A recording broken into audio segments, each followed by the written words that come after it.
Hello, professional property managers. Thank you for pressing play on another episode of the Triple Win podcast. In this episode, we've got Todd Ortscheid, CEO of Revolution Rental Management, and we cover a lot of ground from bourbon to RBPs, pet fees, ancillary revenue and services, as well as what's happening in real estate, how businesses need to create value and monetize, and even why Todd has been on a hiatus from Facebook and will be for the foreseeable future. So we cover a lot here. We hope you enjoy the first, but certainly not the last Toddcast. We hope with your feedback, we'd love to see more topics that you'd love to hear from Todd and other guests. So with that, enjoy the episode.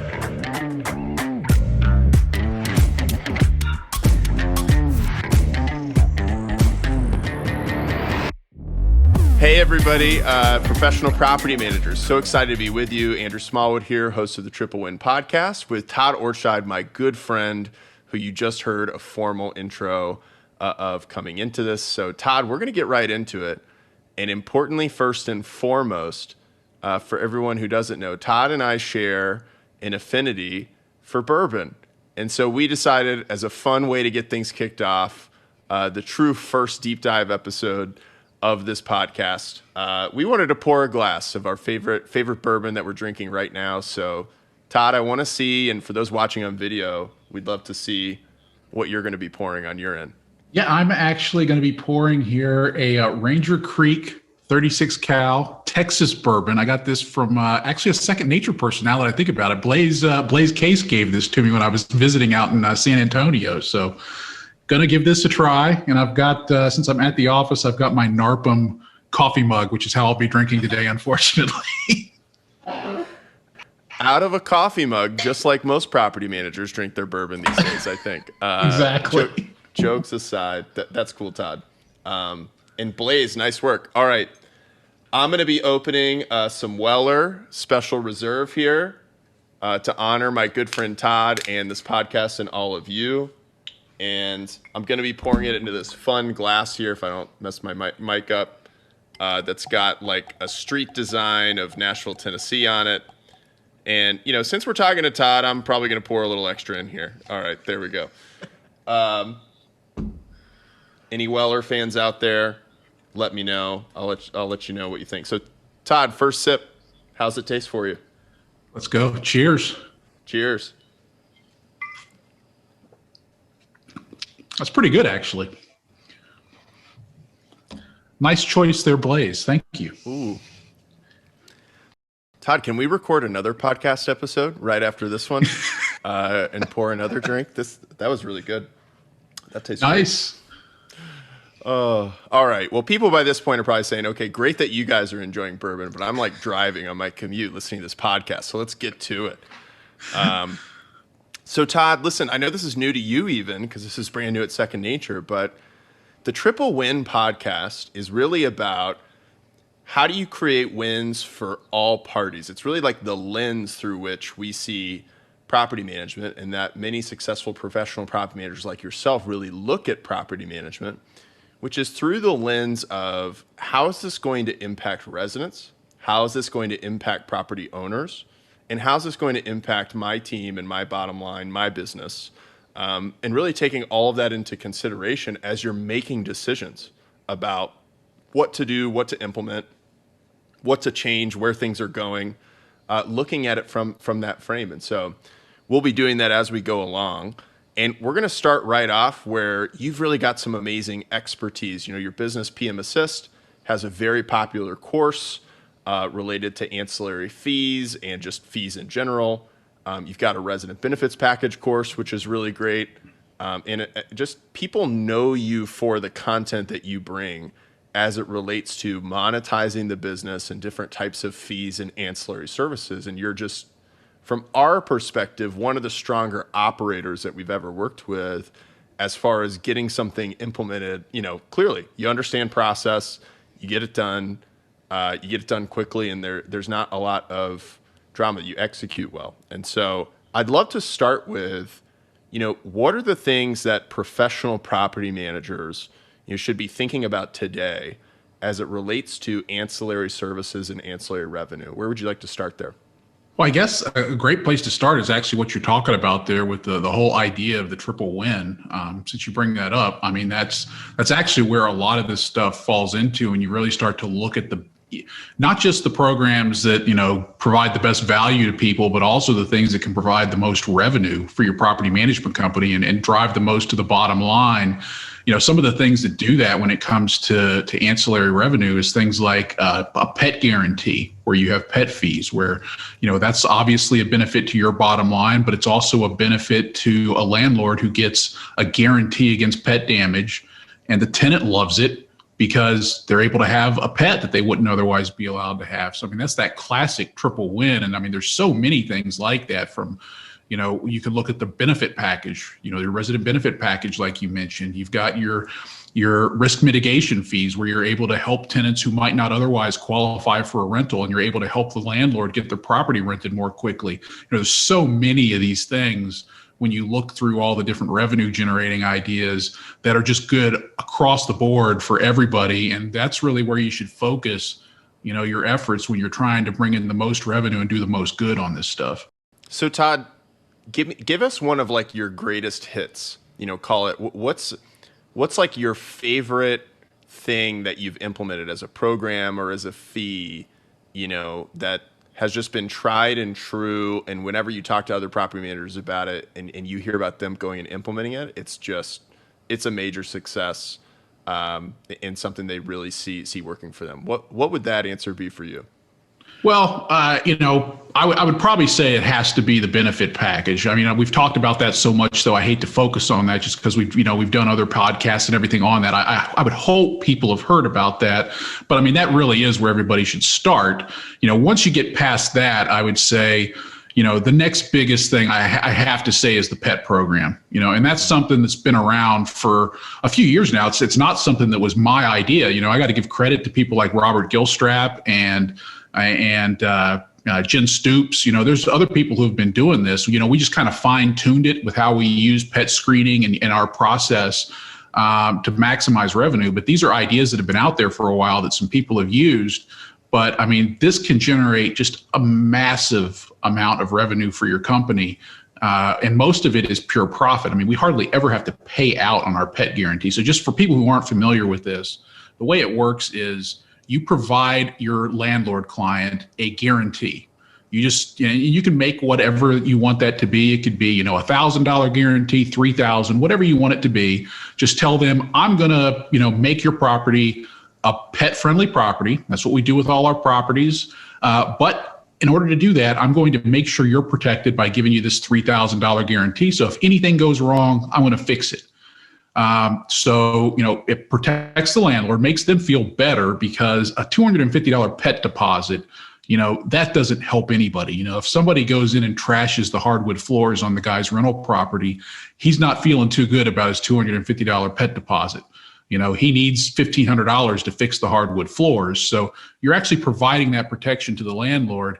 You're making the tenant just thrilled with you and with the landlord, because they're able to have that pet where so many other landlords are telling them no, and you're just making bank. And when I say you can make money on this, John Bradford over at Pet Screening talks about this all the time. Over half of tenants have pets, and the average tenant who has a pet has something like, I think, 2.1 or 1.9 pets. It's right in that range. So it's tons of money. It's tons of tenants, so it's not just the pet revenue you're dealing with. You're also dealing with the issue of it reduces your days on market, because you're broadly expanding who can rent from your properties.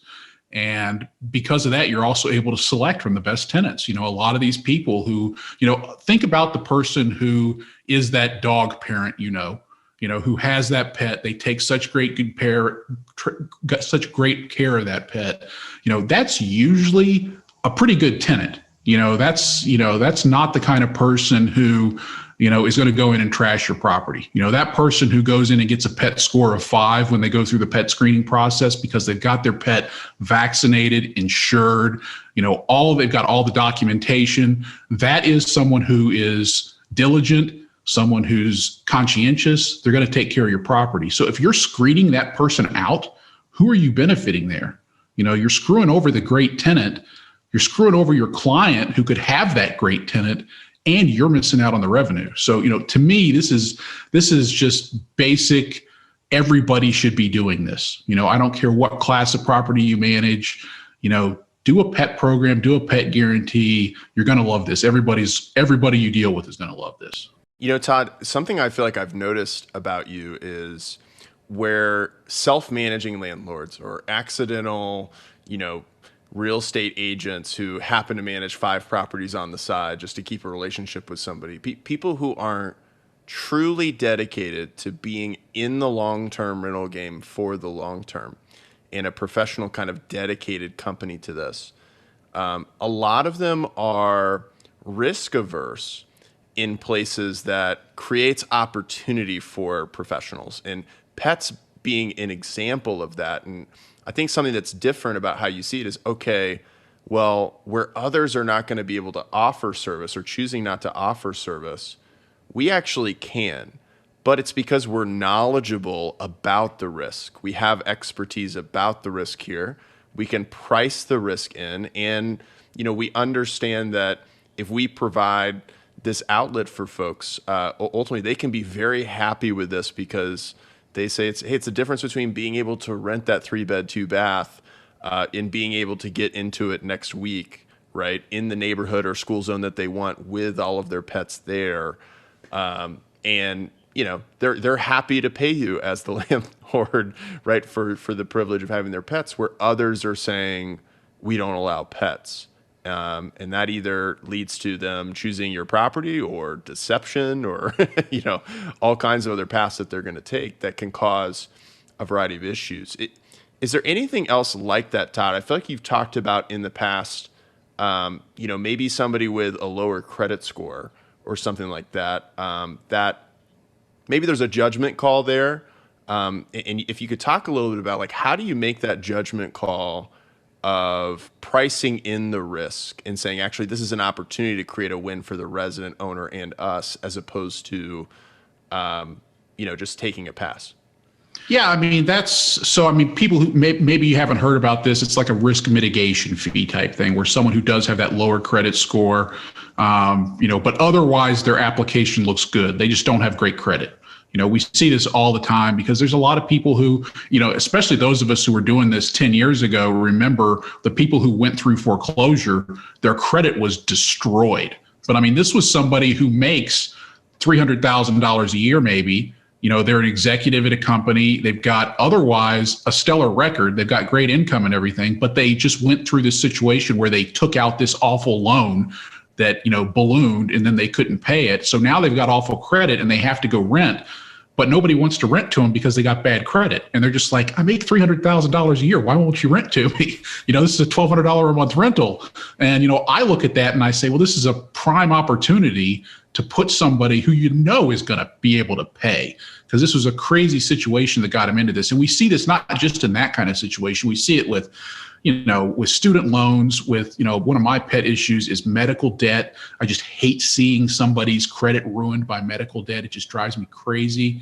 Those sorts of things should not keep somebody from being able to rent a property if they otherwise pay their bills. If that person who has that student loan on their credit, but they otherwise, they pay their utility bills, they pay their phone bill every month, they've always paid their landlord, why not give that person a chance to rent that property? But, obviously factor in some risk there, just like any bank would do, and charge an extra fee on that. Because when you look at this, look at your local car dealership.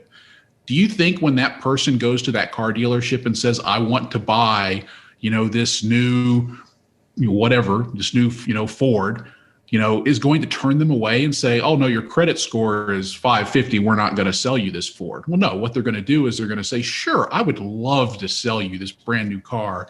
You're going to pay me an interest rate of 15% because I have to justify my risk that I'm taking in selling you this car and loaning you the money for it. That's how banks do this. And there's no reason why we shouldn't do something similar. We can look at all these people and say, you are a worthy credit risk. You are just a bigger risk than everybody else. that we might approve. So we can charge this extra fee. And I, as the property manager, I'm going to provide a guarantee to my client on the back end of that because I'm willing to do that. I'm going to allow that tenant with that extra risk profile. I'll cover, whatever it may be, 2 months rent or whatever to provide protection for that landlord. Or maybe you want to do this with, an insurance product. Once we get out of the pandemic, SureVestor is there. You can provide this sort of protection with that insurance product. I prefer to do it in-house, however you want to do that. But, these are the kinds of things where, you can, again, that triple win. And a lot of property managers will tell me, oh, but that's not good for the landlord. And I say, oh, yes, it is, because you're renting his property much more quickly. One of the biggest expenses, and any property manager worth their salt can tell you, the biggest expense for a landlord is vacancy time, because every week that your property goes by not rented is a 2% loss for that year. So, or roughly 2%, it's slightly less, but that's what they're losing. So, getting the property rented quickly, as long as you could provide them that backstop protection, there's no reason not to do that. That's another great example. So we've got a couple practical things here already, Todd, and I don't think this is the Toddcast or the podcast where we'll go deep on resident benefits package per se. But one thing I wanted to get your take on, because it's one of the mistakes that we feel like we see out in the marketplace as it relates to resident benefits package, and a lot of people who just have not charged ancillary fees before, right? They are charging a management fee. They are charging a tenant placement fee. They have an application fee, right? They have some of these kind of core essentials that have been around a long time, and models for just how you monetize a property management business. But, could you give a sense of, like what percentage of business are you generate? Like if you looked at your profit or revenue, what are some ways to think about and compare how I'm doing versus leaders in the industry and people who have taken action on these kind of things? Like, what are you seeing from those kind of core management fee type revenue places versus these kind of programs? How's that impacting your revenue and profit? And then multi-part question, what would you say to somebody who's back where you were taking the leap, for the first time into these kind of programs? How can their business look, and what advice would you give to somebody who's in that place and trying to make this kind of move? Okay. Yeah, sure. I mean, we used to be that kind of company that was only charging, and we were proud of this, by the way. We had this in our marketing material. We would tell people all we charge is a management fee and a leasing fee. That was it. And, that was years ago now. But, that's where we were, and our revenue reflected that. We were very low on our revenue. We made $100 and some a month per door, which is typical for the average property management company. And then one year, this was several years ago, I went to a broker owner conference and saw Mark Cunningham give a presentation on ancillary revenue, and it was just my head it was just this crazy light bulb went off, and I was like, oh. Well, I'm just doing this all wrong. What is wrong with me? I should have known this. Especially, I came from the airline industry before I did this, and I used to sit as a union representative in meetings with executives at our airline, and they would talk about how the only way our airline made money was bag fees. That was our entirety of our profit, and we didn't make any money selling airline tickets. So I should have known this. I should have thought about ancillary revenue, but it never occurred to me in my own business.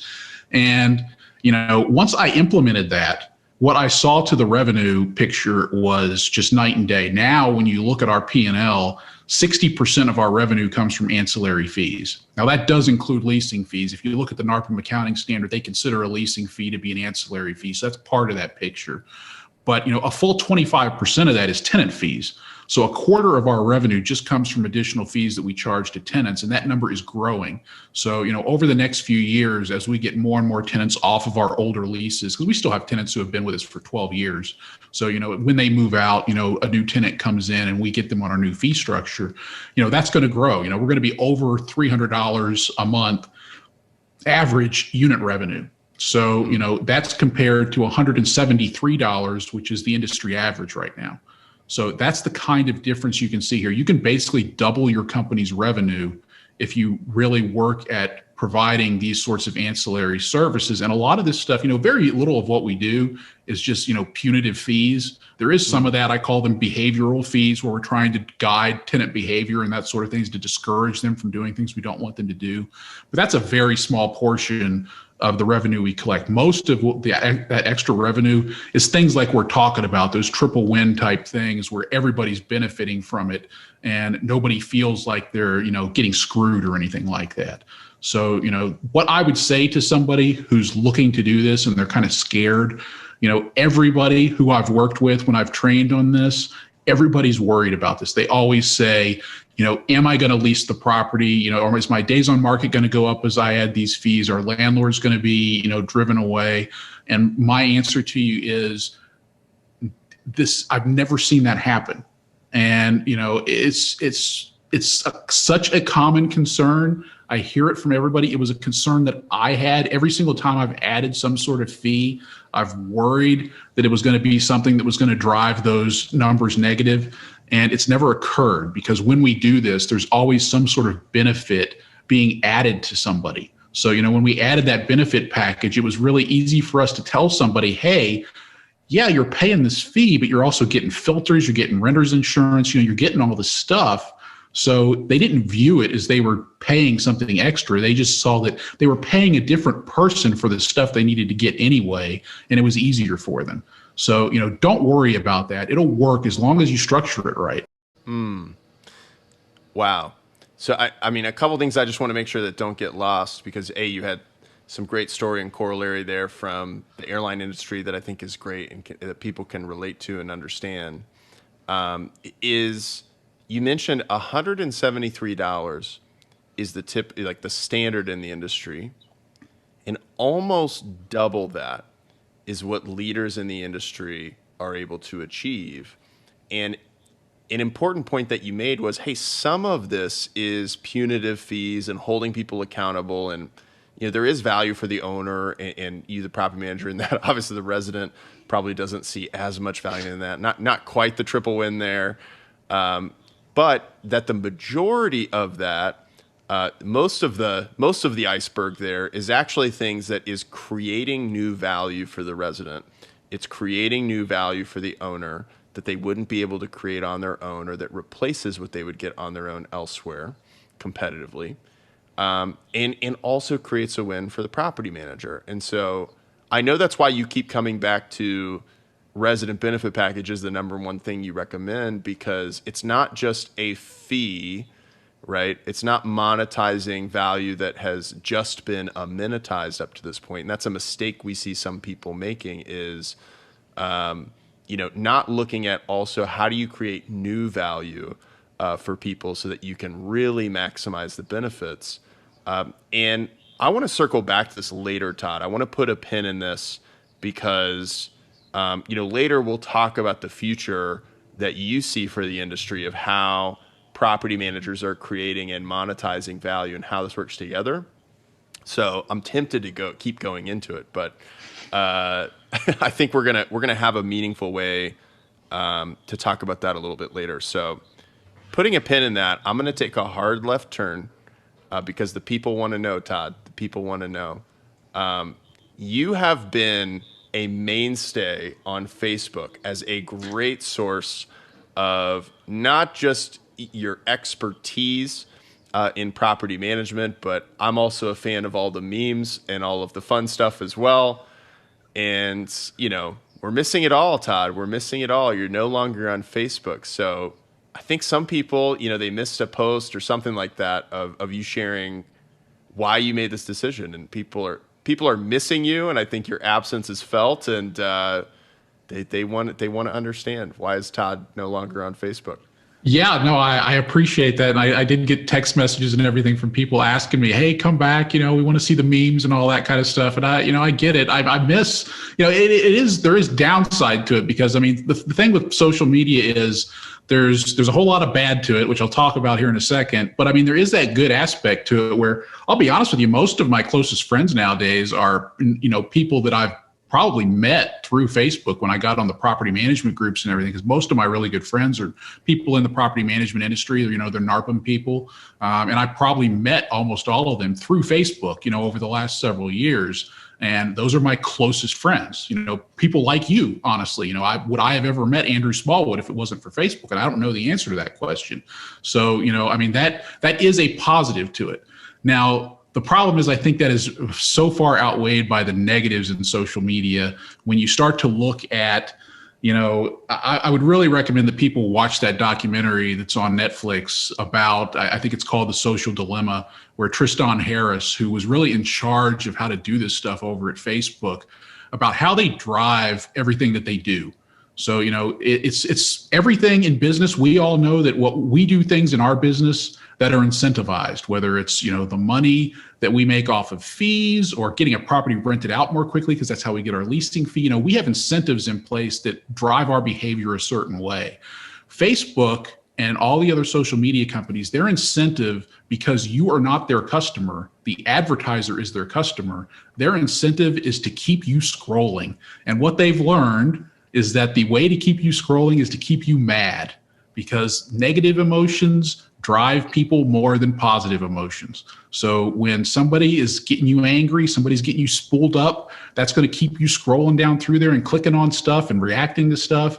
And what I found in my life was it was not a positive influence. It brings out the worst in me. Whenever I posted something, I would find that people that I knew in the real world, who would normally be the nicest people you would ever meet if you're sitting there and having a drink with them, they would call you a Nazi. They would just, you know, it would just be crazy.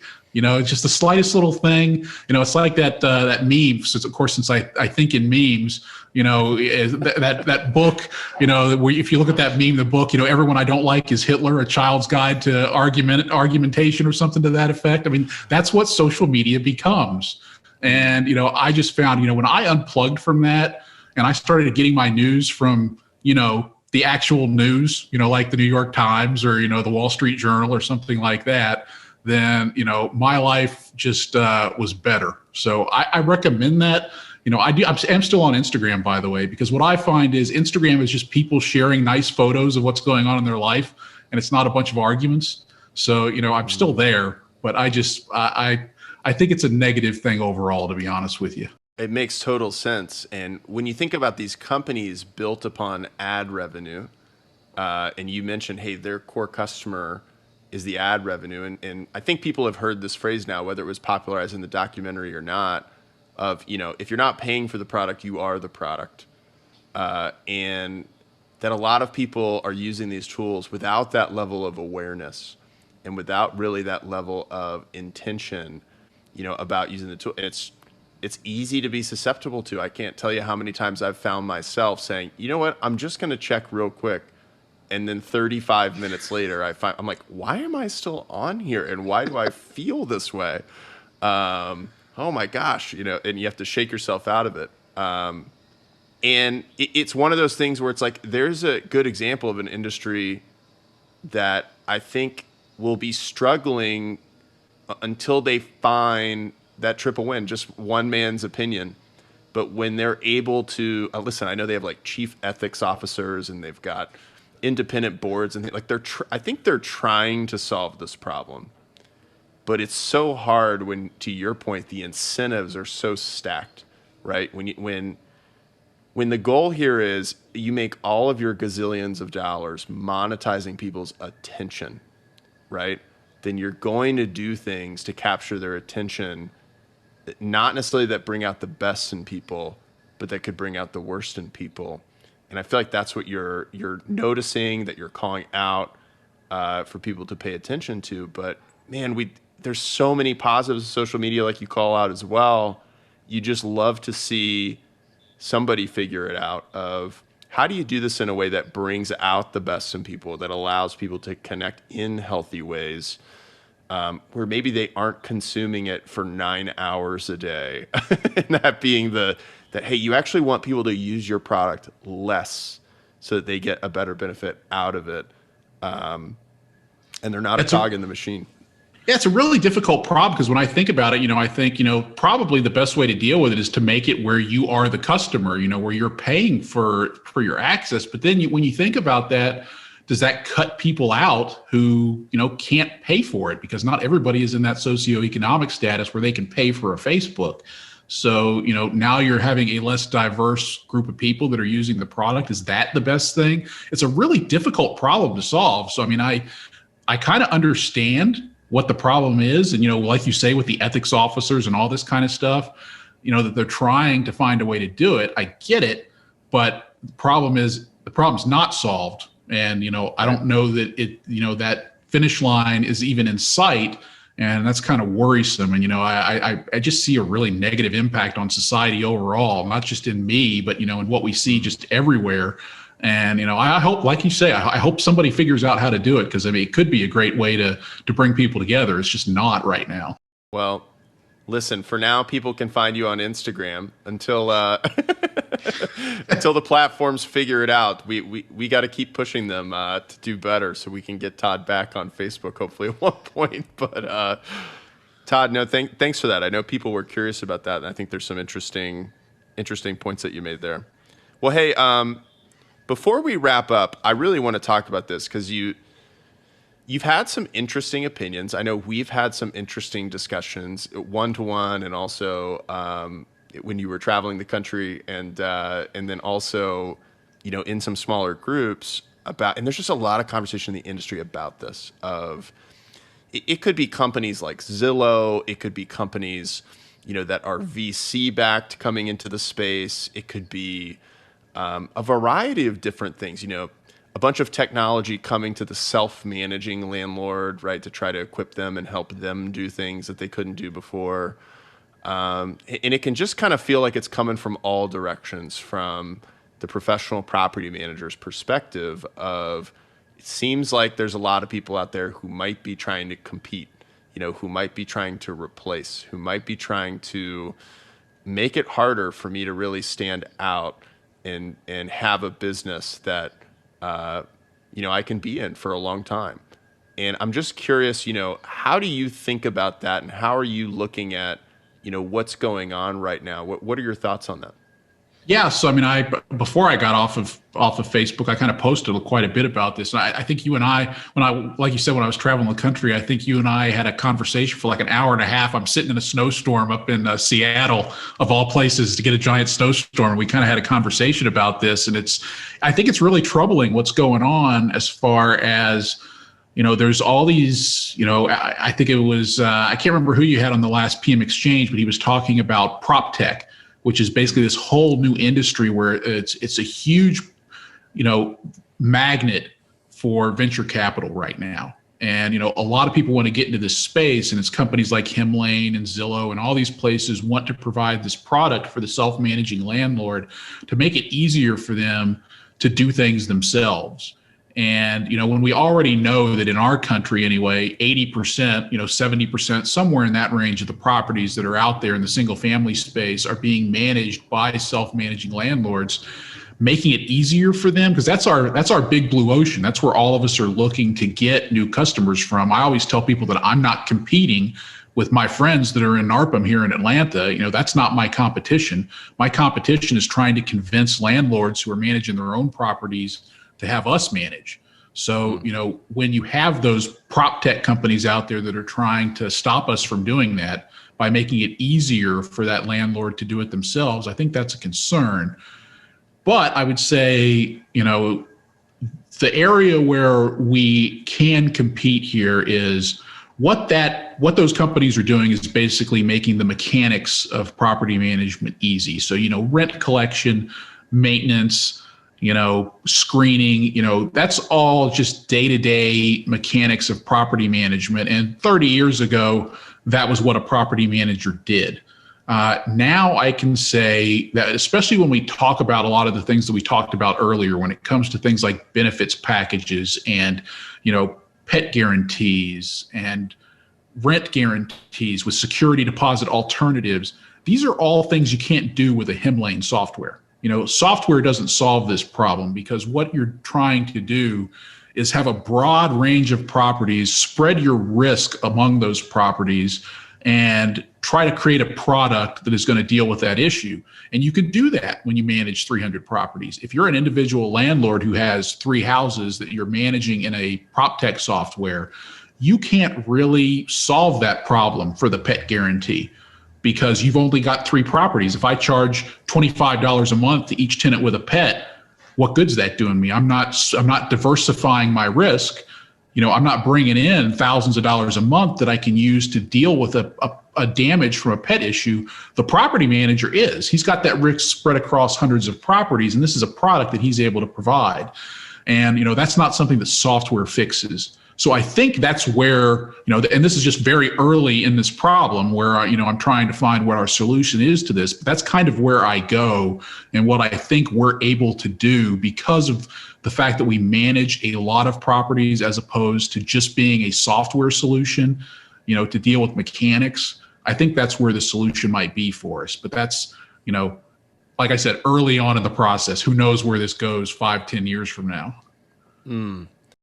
I love what you said there, Todd, and who you referenced was Jeff Hoffman, co-founder of Priceline, who's actually in a previous podcast episode that people can find in the feed here, talking about this because Jeff, being a co-founder of Priceline, and Expedia, if you know the kind of relationship of those companies and how they work together over time. Well, Rich Barton, CEO of Zillow,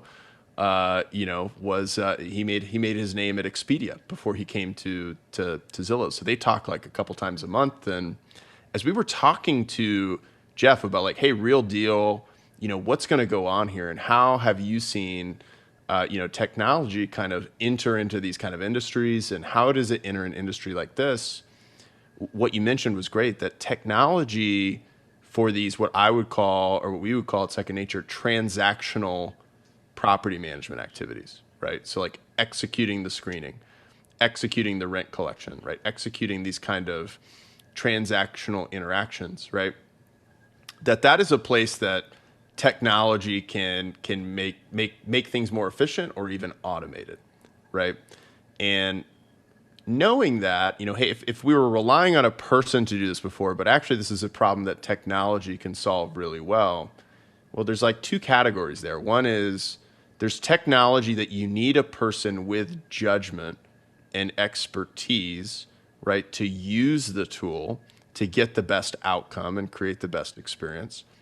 And in other cases, you don't, right? In other cases, it's just replaced. And we got to get real about that and see those kind of things, because if you're hanging your hat on the kind of transactional activities, and you're not doing the things to develop your business and create value that can be differentiating in the marketplace, then the challenge will be in a few years, the rate of change being so slow inside of your business, but the rate of change being much higher outside of your business, you will find yourself out of business. And I don't think that's too dramatic to say, because that's just what we've seen over and over again.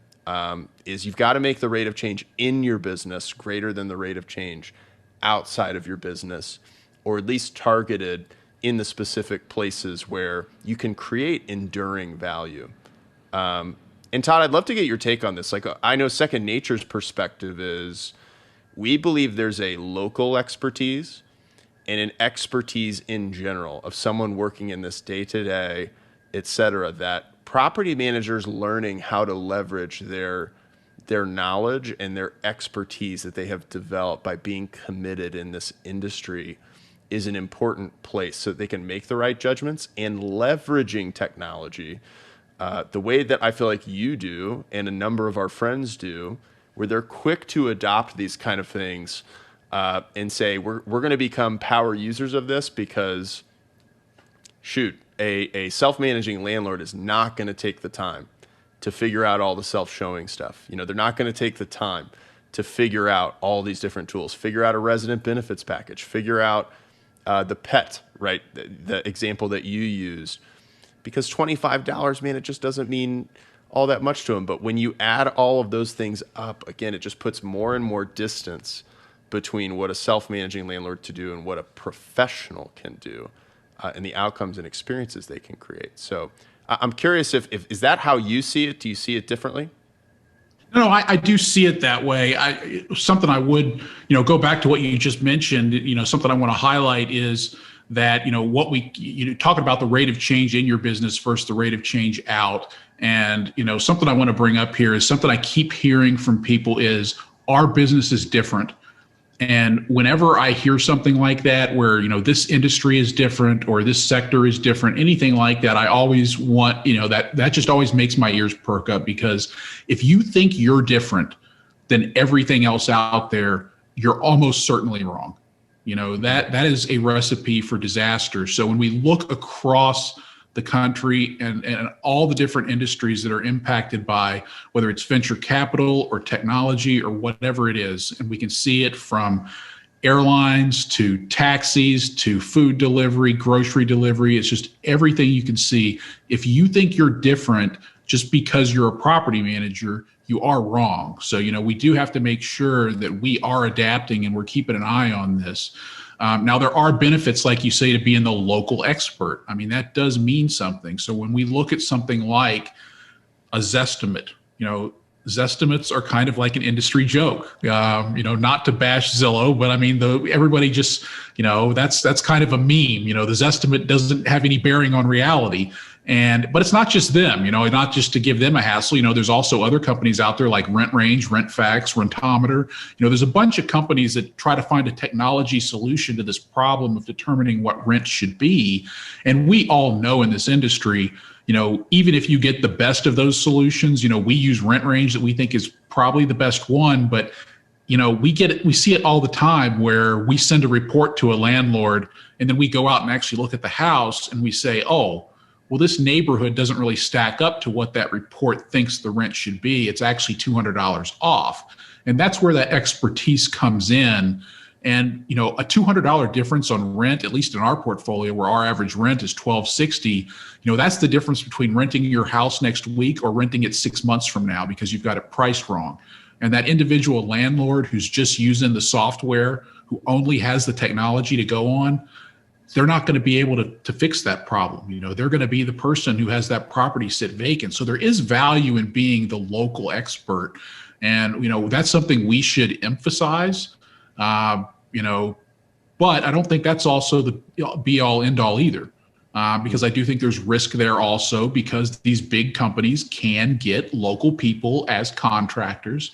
So we do need to find ways around that and make sure that we're providing value in more ways than just being the local expert, because that can be broken through. There's a way to solve that problem if you're Zillow.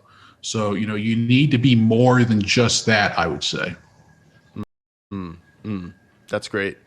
So, Todd, here's where I'd like to end things. And I realize we're talking so much and engaged in the conversation, we've barely been able to enjoy the bourbon up to this point. Yeah, I've gotten a few sips in. But here's, I think, maybe a good place to end and kind of tie a couple things together. And that would be, earlier you mentioned, hey, there are property managers who are doubling their revenue through these ancillary services. And in fact, their margins might be better, on that half of their business than the other half of their business. And, what we see is that rates are getting more competitive. And that will allow in the future, yes, property managers can make more. But over time, we believe that if you think about how do you get that 80% or 70% of self-managing landlords to come over, well, just imagine a value proposition of, for a 0% management fee, we can fully manage this, deploy all of our best practices programs, right? We can get you the very best outcomes, much better than you can get and create on your own, even with technology, right? And you've got a profitable business, right? If the ancillary quote unquote side of things were to grow 2x itself, yes, there's an opportunity to just make that much more money, but there's also an opportunity to potentially get more and more competitive for people who are trying to find a way to grow their business and attract more of those customers. And we just think, man, if you look at the multifamily industry that's been professionalized and institutionalized and everything else, you see their property management costs closer to a 5.5%. Maybe that's the answer for single family, but there's this kind of like bold idea out there of a 0% management fee. Do you see something like that being possible in the years ahead? And what are your thoughts on that? Yeah, so I mean, I'm sure you're familiar with. I'm not the biggest Jeff Bezos fan, but he does have a quote that I absolutely love, which is "Your margin is my opportunity," and I mean that's the reality. The problem that we have right now is that I would say, I have a huge margin in my business, so some people would look at that as that I have the vulnerability, but the reality is it's kind of the other way around, because I had a property manager in my office, not too long ago. It's actually one of my competitors, and I was helping him out with some things, showing him some things. And some people ask me all the time, well, why do you help out your competitors? Why do you show them these things? And my answer is always pretty simple. You can't undercut me on price. It is absolutely impossible. None of my competitors can do it because my ancillary revenue is so high. So, I have this giant margin, and because of that, I am able to basically manage a property for free. Whatever you're going to offer that client, I can offer them less. I promise you. It doesn't matter what you're offering. If you're offering them 0.99%, I will beat that. So, because that's not where my money comes from. My money comes from somewhere else. My money's coming from the tenant. My money is coming from my guarantee programs. It's coming from everything else.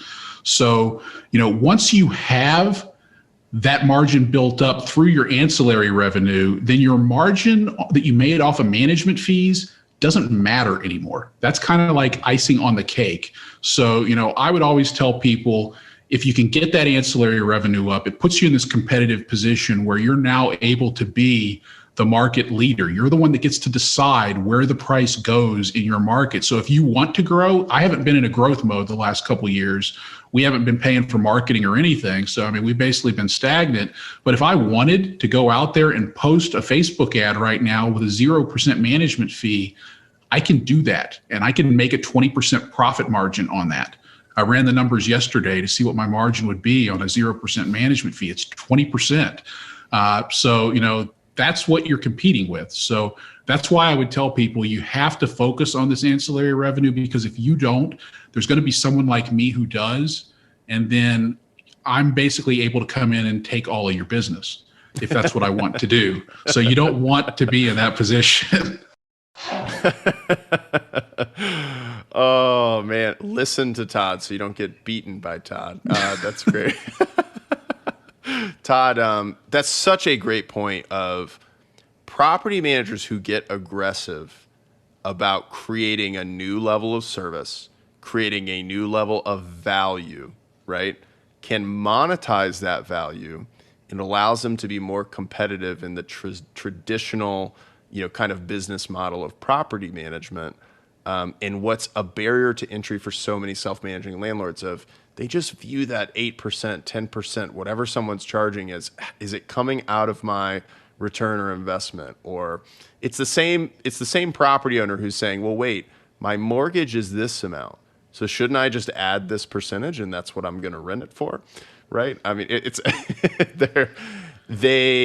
they're not educated. It can take a lot of educating, to help them understand how they can get the best outcomes. And offering something like a 0% management fee is an interesting idea over time, because it takes away, that kind of barrier to decision. It's basically, do I want to manage this, and do I think I'm going to do a better job than Todd, right? Who has built a business and a process and all, like, I don't have all these things that he has. I don't have all this knowledge and expertise. It seems like more of a no-brainer, right? So, very, very cool. Well, Todd, say we raise our glass one more time. Oh, could I just add one more thing before we do that I want to focus on here about that benefit of the ancillary revenue is it's not just about the margin. It's about the kind of business you're able to build because of that extra revenue, because sometimes people get focused on this idea that, charging fees and everything sounds greedy. And I want to make sure people understand that what you're able to do with that is to provide a much better product or service to both your owner and your tenant. It's the product that we offer today is head and shoulders above anything we were able to do before we were charging these fees. So, keep that in mind. It's not just about making a buck. It's also about the quality of what you're providing. And because of that, you can grow because of the quality of your service, not just because of your competitive pricing on a management fee. So I just wanted to throw that in there. Sorry to, interrupt you trying to close out. I'm just trying to drink here, Todd. I'm just trying to, that's really, that's an excellent point, Todd. And really, it ties into, it's property managers that are focused on that triple win, creating value for residents, owners, and their own team. And they turn that flywheel. When you create that value and you're able to monetize that value, you have more to invest into the business, more to invest into new value that creates benefits for your residents, owners, your team. You develop your business to a higher level, a differentiated level where you're not competing on price. You don't have to give away, the percentage management fees, at least right now, because you've got so many strong bullet points that you can point to of you're just not going to get these things if you go anywhere else. You're not going to get these outcomes. You're not going to have this kind of experience unless you work with me. If that's the experience you want, then this is the place to get it. And you can reinvest in that business and keep that flywheel turning. So it's brilliant what you're doing. We're a fan. We want to encourage more people to approach their business this way, and not view it as nickel and diming or money grabbing. It's turning a wheel of value that gets monetized, that can fuel how you continue to develop your business and create more value. I love that you said that. Well, Todd, we do have to wrap this up at some point. I mean, we could talk for hours. I know we have. But I'm going to raise a glass to you, my friend. Thank you for coming on and being our first industry guest. I can't see the perfect color of your bourbon, but I'm just imagining it. It is nice. From coffee cup. Cheers to you, my friend. And cheers. Hey, this is the first Toddcast, but not the last one. That's all for this episode of The Triple Win. Thanks go out to Carol Housel and Jeff Tucker for everything they do to put these episodes together. And we want to remind everyone that you can find more resources, upcoming events, a link to our private Facebook group where the conversation continues in between these episodes with other professional property managers. All of that you can find at rbp.secondnature.com. Again, that's rbp.secondnature.com. And until next time, keep transforming what it means to be in professional property management by finding and applying your next triple win. We want it to be true that every time we see you, we see a better version of you and your business. With that, cheers.